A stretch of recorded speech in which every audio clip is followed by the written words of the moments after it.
Hello student, we are providing Centennial online classes as we are working from home. Today I will discuss class 11th chemistry chapter 1 some basic concept of chemistry, and today topic is Avogadro's law.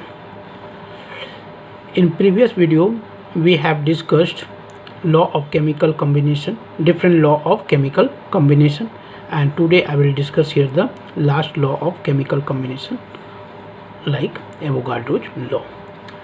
Let us start Avogadro's law. This law states that equal volume of all gases under similar condition of temperature and pressure contain equal number of molecules. Means if different gases have equal volume at constant temperature and pressure, their number of molecules will be constant.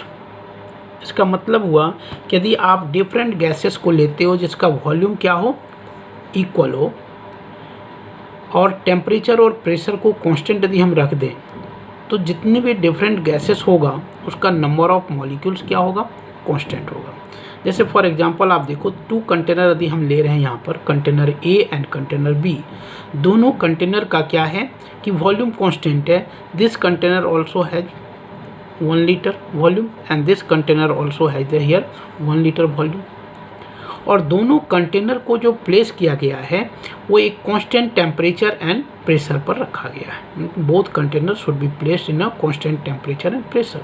ये law तभी applicable होगा जब हम क्या करेंगे कि constant temperature and pressure रखेंगे.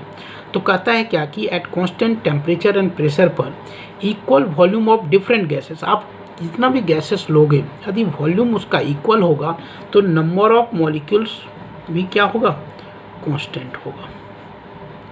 Number of molecules भी सेम होगा. जैसे हमने यहाँ 2 एग्जांपल लिया था, हमने O2 gas and ethane gas को हमने लिया. O2 gas is placed in a container A which has the volume 1 liter and ethane gas is placed in a container B which has the volume 1 liter. It also has the volume 1 liter and both container in a placed at constant temperature and pressure. यहाँ हम क्या observe करते हैं कि you will get number of molecules of oxygen which placed in a container A is equal to number of molecules of ethane gas which placed in a container B. Means दोनों gas का number of molecules क्या होगा, constant होगा. तो ये law आपको ये बताता है कि डिफरेंट गैसेस को यदि हम डिफरेंट गैसेस का इक्वल वॉल्यूम रखें eight constant temperature and pressure पर, तो आपका क्या होगा, वॉल्यूम कांस्टेंट यदि वॉल्यूम इक्वल यदि होगा तो नंबर ऑफ मॉलिक्यूल्स भी क्या होगा, कांस्टेंट होगा. इसी के बेसिस पर कहा जाता है कि 22.4 लीटर of any gas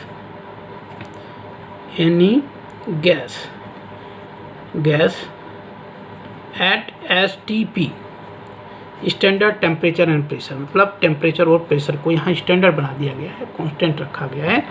यदि टेम्परेचर और प्रेशर रखें तो वो क्या कंसिस्ट करेगा, 1 मोल ऑफ गैस होगा.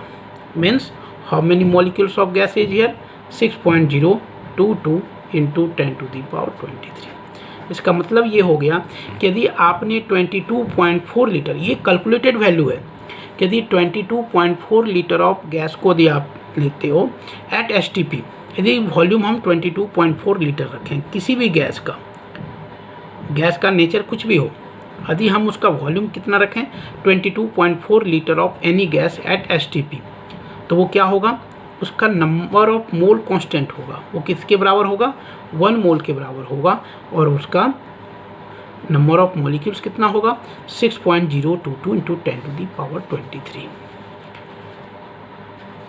तो इस बेसिस पर, मतलब दिस लॉ के बेसिस पर ही ये बनाया गया है. और इसके बेसिस पर हम क्या कर सकते हैं, किसी भी गैस का मोल को फाइंड कर सकते हैं, नंबर ऑफ मॉलिक्यूल्स फाइंड कर सकते हैं और मास ऑफ गैस भी फाइंड कर सकते हैं. So this law is very important for calculation of the gaseous molecules, mass और मोल. Thank you.